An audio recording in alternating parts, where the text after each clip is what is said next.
Welcome friends to vision WBCS. Vision WBCS YouTube চ্যানেলে সবাইকে স্বাগত। সো আমাদের যে ডব্লিউবিসিএস মেন্স 2021কে লক্ষ্য করে আমাদের যে মক টেস্ট সিরিজটা চলছিল সেটার সেট 7কে আমরা আজকে কন্টিনিউ করছি। সেট 7 আর 8 আমরা পেপার 5 এর পলিটি পোর্শনটাকে কভার করব। 40 ইম্পর্টেন্ট কোয়েশ্চেন এই দুটো সেটে করানো হবে। ওকে, সো তাদের আগে তোমাদেরকে একটা কথা বলে দিই, যারা যারা এই চ্যানেলে নতুন আছো তারা আমাদের চ্যানেলকে সাবস্ক্রাইব করে নাও, বেল আইকনটাকে প্রেস করে নাও, ভিডিও ভালো লাগলে লাইক করবে অ্যান্ড শেয়ার করবে তোমাদের বন্ধুদের মধ্যে। ওকে, অ্যান্ড আমাদের ক্লাসেস যে ইউটিউব ক্লাসেস হচ্ছে, এই সমস্ত ইউটিউব ক্লাসেসের পিডিএফ যদি তোমরা ফ্রিতে অ্যাভেল করতে চাও তাহলে আমাদের ভিশন ডব্লিউবিসিএস এর অফিসিয়াল যে অ্যাপ আছে ওটা গুগল প্লে স্টোরে গিয়ে তোমরা সার্চ করে ডাউনলোড করে নাও। লগ ইন করার পর এই সমস্ত ইউটিউব ক্লাসেস তোমরা ফ্রি অফ কস্টে কিন্তু পেয়ে যাবে আমাদের অফিসিয়াল ভিশন ডব্লিউবিসিএস এর অ্যাপে। Okay, moving on to the first question of the day. The Constitution of India has borrowed its federal scheme of union of states from which country? কোন দেশ থেকে ফেডারেল স্কিম ইন্ডিয়ান কনস্টিটিউশনে অ্যাডপ্ট করা হয়েছিল? এই যে আমরা বলি ইন্ডিয়ান কনস্টিটিউশনে যে লেখা আছে Bharat that is India, that is Bharat, that is union of states, যে আমরা কথাটা বলি, এই ইউনিয়ন অফ স্টেটস ফেডারেল স্কিমটা আমরা কোন দেশ থেকে বড় করেছি? আনসারটা আমাকে কমেন্ট বক্সে জানাও, একদম তাড়াতাড়ি আনসারটা বলবে।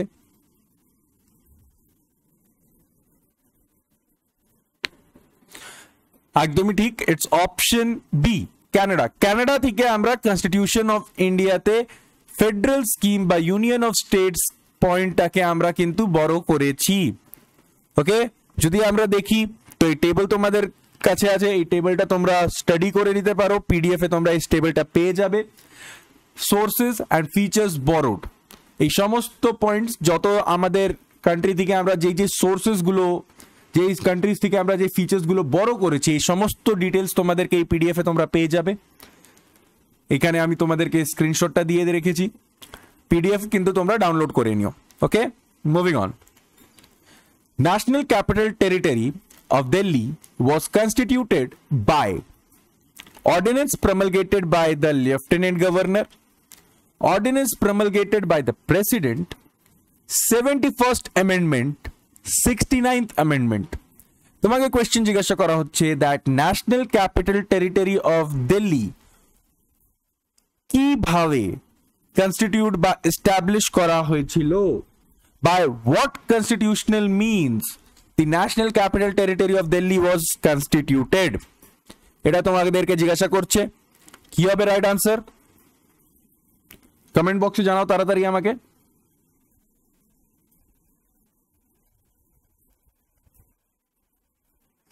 Absolutely it's option D, 69th amendment act এর মাধ্যমে দিল্লিকে আমরা national capital territory of Delhi হিসাবে কনস্টিটিউট করা হয়েছিল। দেখো, এই অ্যামেন্ডমেন্টের মাধ্যমে দুটো article 239AA and 239AB add করা হয়েছিল আমাদের সংবিধানে, and union territory of Delhi, UT of দিল্লিকে আমরা স্পেশাল স্ট্যাটাস দিয়েছিলাম। আর্টিকেল 239A এর মাধ্যমে ইউনিয়ন টেরিটরি অফ দিল্লিকে রিনেম করা হয়েছিল as national capital territory of Delhi, and এই national capital territory of Delhi এর অ্যাডমিনিস্ট্রেটর হিসাবে অ্যাপয়েন্ট করা হয়েছিল লেফটেন্যান্ট গভর্নরকে, অ্যান্ড বর্তমানে দিল্লি এর লেফটেন্যান্ট গভর্নর কে? তো it's Anil Baijal. Okay, moving on. Third question, which of the following articles describe that the person voluntarily acquiring citizenship of a foreign state not to be citizens? কোন article, ভারতের কোন article এটা বলছে that যদি কোনো মানুষ নিজের ইচ্ছাতে অন্য দেশের নাগরিকতা নিয়ে ফেলে তাহলে ও ভারতের নাগরিক থাকবে না? এই কথাটা ভারতের কোন আর্টিকেল, ভারতের সংবিধানের কোন আর্টিকেলে বলা আছে? তো তোমরা অনেকরাই কমেন্ট বক্সে আনসার করেও ফেলেছো, ভেরি গুড। সবাই কিন্তু আনসারগুলো করতে থাকো।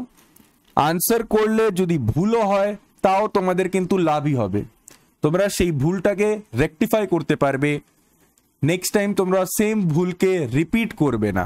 সো এর জন্য আনসারটাকে কমেন্ট করতে থাকো যেটাই তোমাদের মনে হচ্ছে, অ্যান্ড এর আনসারটা হচ্ছে absolutely right, option D, article 9। Article 9 বলে that people voluntarily acquiring citizenship of a foreign country will not be citizens of India. That is no dual citizenship.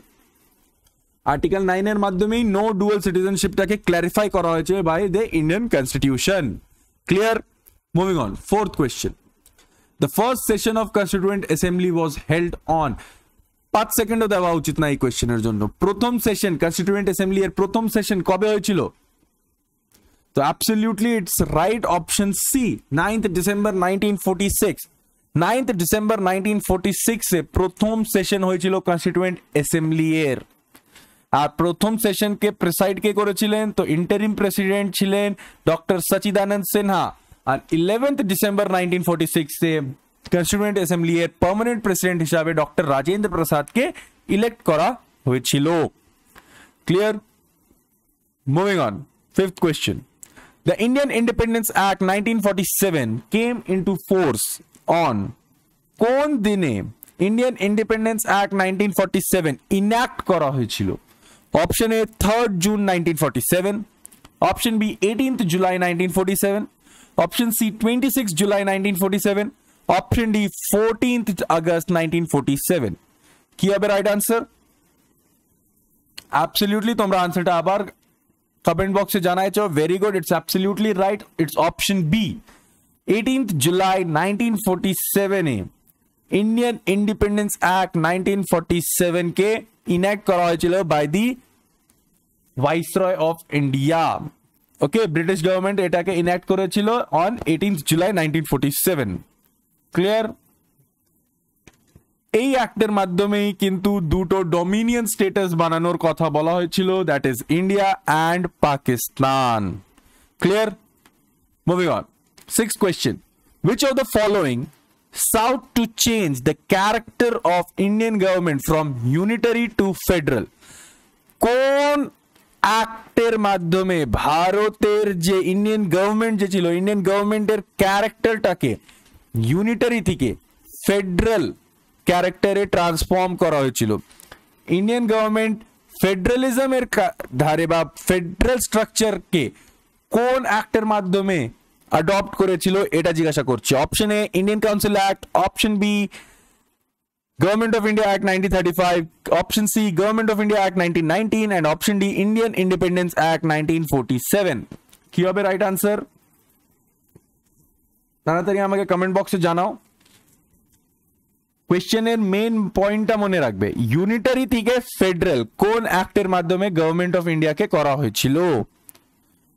তো অনেকরাই সঠিক উত্তর দিয়েছে, it's option B, government of India act 1935। দেখো, government of India act 1935 এর মাধ্যমে government of Indian government যে ছিল ভারত সরকার, ভারত সরকারের যে স্ট্রাকচার ছিল, যে ক্যারেক্টার ছিল, সেটাকে ইউনিটারি থেকে ফেডারেল করা হয়েছিল। যদি তোমরা হিস্টোরিক্যাল ব্যাকগ্রাউন্ডটাকে একটু মনে করবে তাহলে মনে পড়বে তোমাদের দ্যাট স্টার্ট হয়েছিল এটা 1773 রেগুলেটিং অ্যাক্টে, যেইখানে গভর্নমেন্টটাকে ইউনিটারি করার চেষ্টা করা হয়েছিল, ইউনিটারিজমের কাছে গেছিল। সমস্ত যে লেজিসলেটিভ পাওয়ার্স গুলো ছিল, governor of Madras and governor of Bombay, ওটা নিয়ে গভর্নর জেনারেল অফ বেঙ্গলকে দেওয়া স্টার্ট করেছিল। এইভাবে চলে চলে চলে গভর্নমেন্ট অফ ইন্ডিয়া অ্যাক্ট, তারপর তোমার যে ফার্দার অ্যাক্টস গুলো আসলো, এই অ্যাক্টের মাধ্যমে পুরোপুরি সেন্ট্রালাইজ করে দেওয়া হলো যখন গভর্নর জেনারেল অফ ইন্ডিয়া বানানো হলো বাই দি চার্টার অ্যাক্ট 1833। 1833 এর মাধ্যমে গভর্নর জেনারেল অফ ইন্ডিয়া বানানো হলো অ্যান্ড পুরো গভর্নমেন্টকে, গভর্নমেন্ট অফ ইন্ডিয়ার যে ক্যারেক্টার ছিল সেটাকে পুরোপুরি ইউনিটারি বানানো হলো। And government of India act 1935 এর মাধ্যমে এই ইউনিটারি স্ট্রাকচারটাকে ফেডারেল স্ট্রাকচারে ট্রান্সফর্ম করা হয়েছিল। Clear? Moving on, 7. According to the India 86th Constitutional Amendment 2002, the state shall endeavor to provide early childhood care and education for all children until they complete. তোমাকে জিজ্ঞাসা করা হচ্ছে that 86th constitutional amendment যে হয়েছিল, এই 86th constitutional amendment 2002 এর মাধ্যমে state shall endeavour, কত বছর অবধি state early childhood care and education provide করবে প্রত্যেক চিলড্রেনকে কত বছর অবধি early childhood care and education provide করা হবে by the state as per the 86th constitutional amendment 2002? তো এটা অনেকরাই উত্তর দিয়ে ফেলেছে। It's option B 6 years. 6 বছর অবধি 86th কনস্টিটিউশনাল অ্যামেন্ডমেন্টের মাধ্যমে এটাই বলা হয়েছিল দ্যাট 6 বছর অবধি প্রত্যেক শিশুকে early childhood care and education দেওয়ার দায়িত্বটা স্টেটের আছে। স্টেট মানে কি? স্টেট মানে হচ্ছে রাজ্য সরকার, কেন্দ্র সরকার, আমাদের যেই সমস্ত ইলেক্টেড বডিজ গুলো আছে, কোর্ট আছে, এই সমস্ত জিনিস স্টেট হয়ে যাচ্ছে। ওকে, মুভিং অন। তো দেখো এই একটা আরেকটা পয়েন্ট ছিল দ্যাট 86 কনস্টিটিউশনাল অ্যামেন্ডমেন্ট অ্যাক্টের মাধ্যমে আর্টিকেল 21A কে ইনসার্ট করা হয়েছিল অ্যাজ আ ফান্ডামেন্টাল রাইট, আর রাইট টু এডুকেশন কে ফান্ডামেন্টাল রাইট বানানো হয়েছিল। Okay, for 6 to 14 years of student. আর এই অ্যাক্টের মাধ্যমেই 6 ইয়ার্স অবধি শিশুদেরকে চাইল্ডহুড কেয়ার দেওয়ার কথাটা compulsory করেছিল by the constitutional means. Okay, moving on. 8th question. Article 23 of the Constitution does not prohibit. Article 23 ভারতের সংবিধানের 23rd আর্টিকেল কোন জিনিসটাকে প্রহিবিট করে না? Option A begari, option B compulsory service for public purpose, option C forced labour and option D traffic in human beings. কি হবে right answer? Article 23, তো একদমই ঠিক, it's option B compulsory service for public purposes. এটাকে prohibit করে না article 23। বাকি বেগরি, force labour, trafficking এই সমস্ত জিনিসকে প্রহিবিট করা হচ্ছে by article 23, but compulsory service for public purpose বা ন্যাশনাল ইন্টারেস্ট এই সমস্ত সার্ভিসগুলোকে কিন্তু প্রহিবিট করা হয় নাই। ঠিক আছে, দেখে নাও আর্টিকেল 23 কি বলে? Prohibition of traffic in human beings and forced labor. আর আর্টিকেল 24 বলছে prohibition of employment of children in factories etc. Question 9. Right to freedom of religion cannot be restricted on the ground of health, morality, public order, security of state. এই চারটে অপশনের মধ্যে কোন অপশনটা right হচ্ছে? মানে কি তোমাকে জানাইতে হবে এই চারটে কন্ডিশনের মধ্যে কোন কন্ডিশনে ফ্রিডম অফ রিলিজিয়ন যে আমাদের ফান্ডামেন্টাল রাইট আছে এটাকে রেস্ট্রিক্ট করা যাবে না। কি হবে right answer? It's absolutely right, option D security of state. এখানে একটু ঠিক করে নিও, option D security of state যে ইস্যুটা আছে এই সিকিউরিটি অফ স্টেটের গ্রাউন্ডে কিন্তু ফ্রিডম অফ রিলিজিয়নকে রেস্ট্রিক্ট করা যাবে না। বাকি হেলথ, মোরালিটি, পাবলিক অর্ডারের গ্রাউন্ডে কিন্তু রেস্ট্রিকশন করা যেতে পারে। ক্লিয়ার? Moving on. দেখে নাও আমাদের ফ্রিডম অফ রিলিজিয়ন ভারতের যে আমাদের সংবিধান আছে এই সংবিধানে ফান্ডামেন্টাল রাইট হিসাবে দেওয়া আছে freedom of religion, and it is guaranteed by article 25 to 28 of the Indian Constitution. Okay, moving on. 10th question. A resolution ratifying a proclamation of emergency requires to be passed. তোমাকে জিজ্ঞাসা করা হচ্ছে that একটা resolution যেটা ইমার্জেন্সিটাকে প্রোক্লেমেট করছে, এই proclamation of emergency এর রেজলিউশনটাকে ratify করার জন্য কি করতে হবে? কিভাবে এটাকে র্যাটিফাই বা পাস করানো হয়? তো আনসারটা হবে অপশন ডি।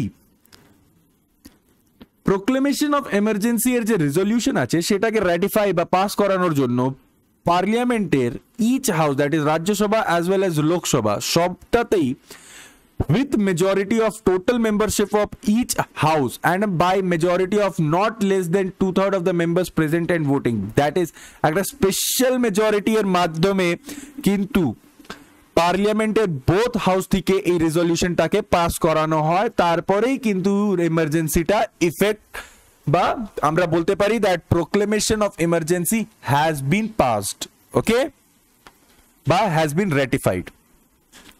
তো মেজরিটি কত থাকা উচিত? তো টোটাল মেম্বারশিপের যে মেজরিটি হবে along with the majority of net not less than 2/3 of the members present and voting.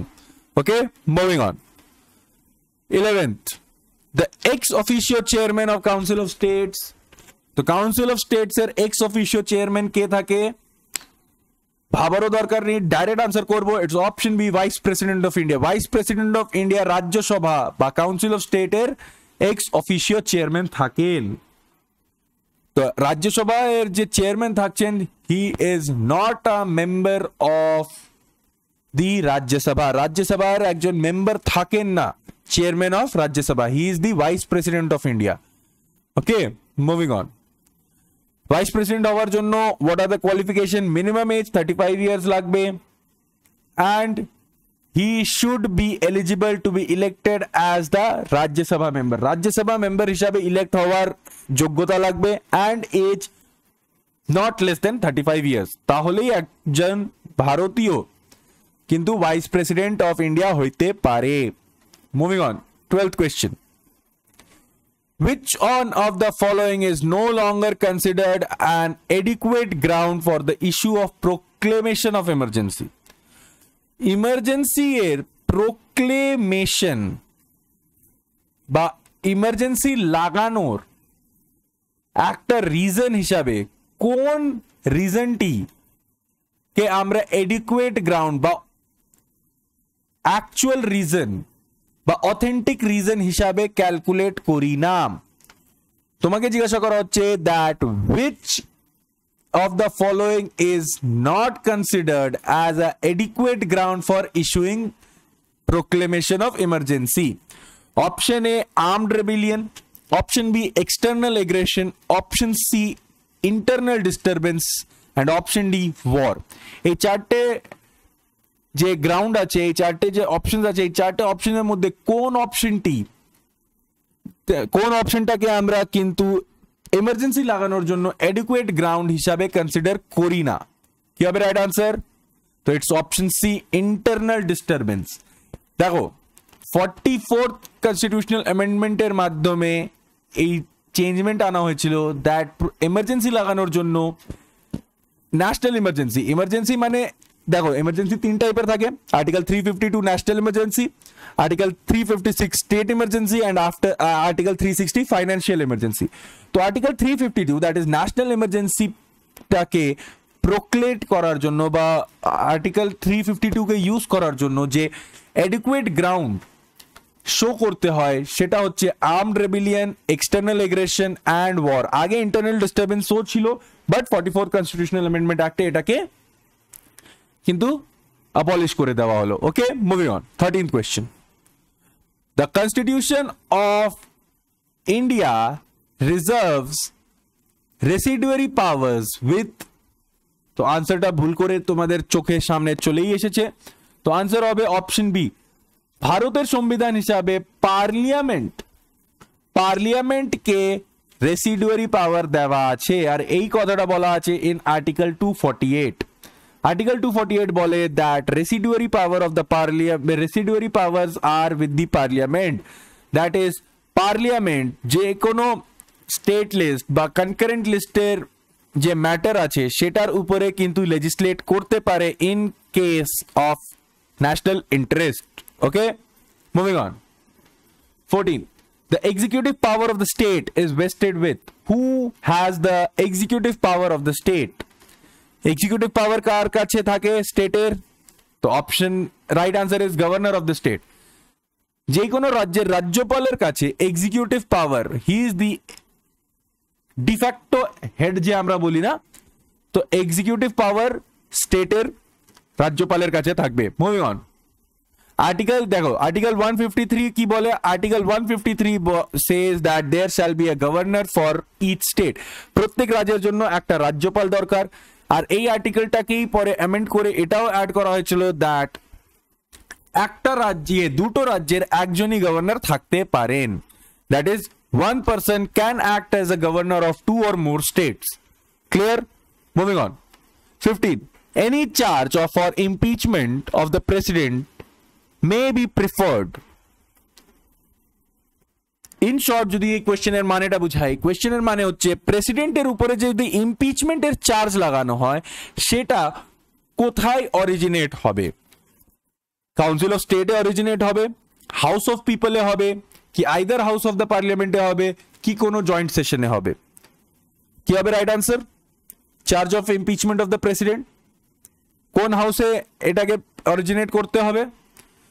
তো it's option C, either house of the parliament. পার্লামেন্টের যে কোনো হাউসে প্রেসিডেন্টের বিরুদ্ধে ইমপিচমেন্টের মোশনটাকে অরিজিনেট করা যেতে পারে। ওকে, প্রসিডিওরটা তোমরা কিন্তু ভালো করে পড়ে নিবে বই থেকে। Moving on. তাও আবার আমি বলে দিচ্ছি, দেখো আর্টিকেল 61 বলছে দ্যাট প্রসিডিওর কি আছে ইমপিচমেন্ট অফ প্রেসিডেন্টের। তো প্রেসিডেন্টকে রিমুভ করা যেতে পারে only on the ground of violation of constitution. যদি সংবিধানকে ভায়োলেট করে রাষ্ট্রপতি, তাহলেই ওনাকে ইমপিচ করা যেতে পারে। The charges can be initiated by either house of the parliament. এই চার্জেস গুলো অরিজিনেট করার জন্য বা ইনিশিয়েট করার জন্য 1/4 মেম্বার অফ দ্য হাউস। ভাবো যদি রাজ্যসভাতে হয় তাহলে রাজ্যসভার 1/4, বা লোকসভাতে যদি অরিজিনেট হয় তাহলে লোকসভার 1/4 মেম্বার কে এই চার্জেস গুলোতে সাইন করতে হবে। রাষ্ট্রপতিকে 14 ডেজের নোটিশ দিতে হয়। তারপর একটা special majority, that is 2/3 of the total membership of that house, এই টোটাল মেম্বারশিপের 2/3 মেজরিটি থেকে এই রেজলিউশনটাকে পাস করাইতে হবে। পাস করানোর পর এটাকে আদার হাউসে পাঠানো হয়, যে এই চার্জেস গুলোকে ইনভেস্টিগেট করবে। Again they will also vote for 2/3 of the total membership, আর যদি রেজলিউশনটা পাস হয় তাহলে রাষ্ট্রপতিকে ইমপিচ করা হয়। টিল ডেট ভারতে কোনো রাষ্ট্রপতিকে ইমপিচ করা হয় নাই। Clear? Moving on. 16th question. Which of the following cases was it observed that Article 14, 19, 21 are not mutually exclusive and they are jointly aiming at reasonableness and fairness? কোন কেসে supreme court এই রায় দিয়েছিল that article 14, 19 and 21 mutually exclusive নয়, এরা jointly রিজনেবলনেস and fairness এর উপরে M করছে? কি হবে রাইট আনসার? অপশন তোমাদের সামনে আছে। তো right answer is option C, Maneka Gandhi case. Maneka Gandhi versus union of India case যেটা হয়েছিল, এই কেসেই সুপ্রিম কোর্ট এই রায়টা দিয়েছিল। Clear? Moving on. Disputes between Government of India and one or more states can be heard by the Supreme Court under its which jurisdiction? Supreme Court এক থেকে বেশি রাজ্য বা ভারত সরকার আর কোনো রাজ্যের মধ্যে যদি কোনো কনফ্লিক্ট হয়ে থাকে, ডিসপিউট হয়ে থাকে, এটাকে সুপ্রিম কোর্ট হিয়ার করতে পারে। আর এই হিয়ার করার অধিকারটা সুপ্রিম কোর্টের কোন জুরিসডিকশনে পড়ে? Option A original, option B appellate, option C writ jurisdiction and option D advisory jurisdiction. কি হবে রাইট আনসার? তো যদি লক্ষ্মীকান্ত পড়ে থাকো একদমই রাইট আনসার তোমরা করতে পারবে অ্যান্ড করেও ফেলেছো। Option A original jurisdiction. Original জুরিসডিকশনে এটা বলা আছে that supreme court can hear disputes between Government of India and one or more states or between 2 or more states. Okay, moving on. 18. A retired judge of the High Court cannot practice. High Court থেকে retired judge কোথায় practice করতে পারে না? Option A, in any High Court of India. Option B, in any high court, in the High Court from where he has retired. Option C, in Supreme Court, and option D, all of the above. क्या है right answer? High Court retired judge কোথায় practice করতে পারেন না? তো answer হবে option B. যেই high court থেকে উনি রিটায়ার করবেন ওই হাইকোর্টে উনি প্র্যাকটিস করতে পারবেন না, বাকি হাইকোর্টে উনি কিন্তু প্র্যাকটিস করতে পারেন। Clear? Moving on. The doctrine of prospective overruling was first evolved by Justice Subba Rao in which case? কোন কেসে জাস্টিস সুব্বা রাও প্রথমবার ডক্টরিন অফ প্রসপেক্টিভ ওভাররুলিং কে ইভলভ বা ইন্ট্রোডিউস করেছিলেন? তো right answer will be option A, Golaknath versus state of Punjab case. দেখো এই যে সমস্ত কেসেস গুলো আছে, এই সমস্ত কেসেসের যদি তোমরা এটা চাও দ্যাট জিস্ট গুলো চাও তাহলে তোমরা আমাদের ভিশন WBCS এর ইউটিউব চ্যানেলে দেখবে, ওইখানে ল্যান্ডমার্ক জাজমেন্ট বলে কিন্তু সিরিজটা আছে, ওইখানে তোমরা সমস্ত ল্যান্ডমার্ক জাজমেন্টস গুলো পেয়ে যাবে। ওকে, এখন এটা মনে রাখবে, doctrine of prospective overruling was evolved under the Golaknath versus state of Punjab case. Clear? Next last question of the day, finance commission consist of, finance কমিশনে কারা থাকে বা what is the composition of finance commission? Option A chairman and 3 other member, option B chairman and 4 other member, option C 4 whole time members and option D 5 members। তো আমরা সবাই জানি finance commission article 280 তে constitute হয় প্রত্যেক 5 ইয়ার্সে, রাষ্ট্রপতি constitute করেন, and answer হবে এটার অপশন বি, চেয়ারম্যান আর 4 জন আদার মেম্বার্স হিসাবে অ্যাপয়েন্ট করা হয় in the finance commission by the president under article 280। clear? So that's it for today friend, meet you in the next class। next class এ আবার দেখা করব set number 8 এ নিয়ে। Set number 8 এও আমরা কিন্তু পলিটি সেকশনটাকেও কভার করছি। ওকে, so till the time, thank you, goodbye, Joy Hind.